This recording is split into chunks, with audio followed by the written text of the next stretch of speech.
Narrator, welcome to an overview of the Pakistan Income Tax Act. Today, we will explore the definitions outlined in Section 2 of the Act. Let's dive in.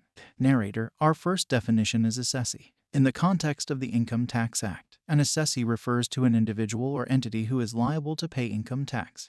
Narrator, moving on, we have the term assessment year. This term represents the year in which income is assessed and taxed. Typically, it is the year following the financial year in which the income was earned.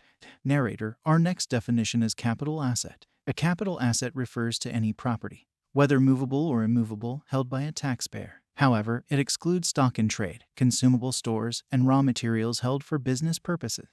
Narrator, now let's talk about depreciation. Depreciation is a reduction in the value of an asset over time due to wear and tear, obsolescence, or other factors. In the Income Tax Act, depreciation is allowed as an expense deduction in calculating taxable income. Narrator, coming up is the term dividend. In the context of the Income Tax Act, dividend refers to a distribution of profits or earnings by a company to its shareholders.